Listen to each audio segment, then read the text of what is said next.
La semaine écoulée a été marquée par un remue-ménage dans la sphère des stars togolaises.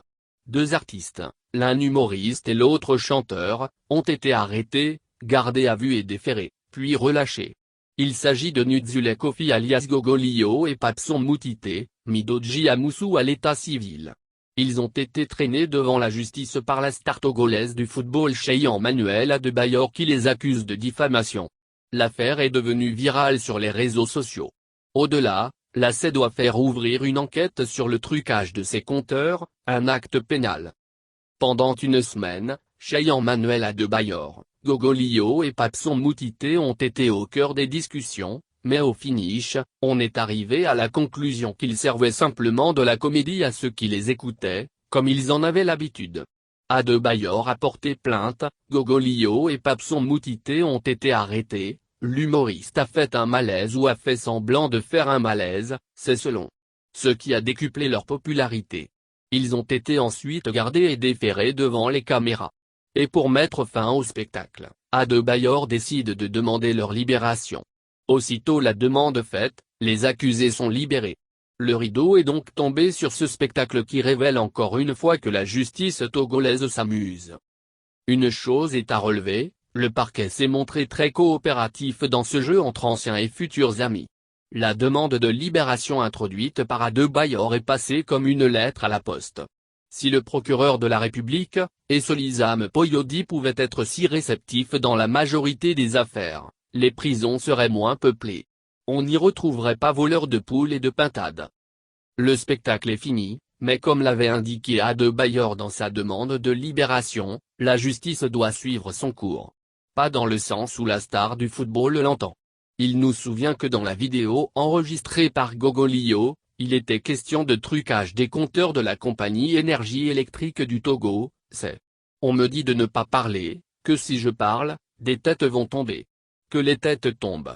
Les gens ont la climatisation dans leur garage, leur WC.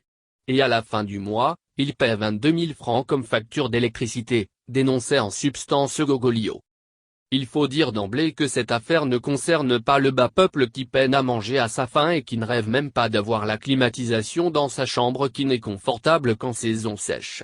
Il ne s'agit pas non plus des personnalités gênantes pour le pouvoir et qui risquent la prison à vie pour des peccadilles. Ceux qui font ce trafic par se disposant d'appareils électroménagers de toutes sortes pour satisfaire leur vie de luxe sans dépenser le moindre franc CFA sont ailleurs. On ne sait pas si Cheyan Manuel Adebayor fait partie de ces trafiquants. D'ailleurs, cela importe peu. Ce qui importe, c'est de savoir l'étendue de cette affaire. Qui sont ces personnalités qui paient moins que ce qu'elles consomment en termes d'énergie électrique? Comment opèrent-elles? Qui sont leurs complices? Combien ce trafic représente-t-il comme perte pour la CEI? Cette dernière a-t-elle connaissance de ce trafic? Des réponses doivent être trouvées à ces questions et toutes les autres qui se posent au sujet de cette affaire. C'est sûrement à cause du manque à gagner occasionné par les trucages de compteurs que la CEI ne cesse d'augmenter ses tarifs. Sous d'autres cieux, on peut espérer que la justice se saisisse du dossier et traque toutes les personnes impliquées. Mais vu la sollicitude du procureur de la République, il vaudrait mieux ne rien espérer de sa part. Nombreux sont les Togolais qui peuvent parier qu'aucune enquête ne sera ouverte au sujet du trucage des compteurs. La balle est donc dans le camp de la CEI qui a l'obligation de porter plainte afin qu'une enquête soit ouverte. Il nous revient même que suite à la vidéo de Gogolio, ce dernier a été reçu par les responsables de la CEI et se serait dit prêt à donner des noms. C'est déjà un bon début. Mais si la CEI se tait, ce serait de sa part un aveu de complicité. Seulement, on sait comment fonctionne le parquet de Lomé. Des victimes portent plainte, mais le parquetier décide de s'asseoir sur la plainte et ne pas l'instruire.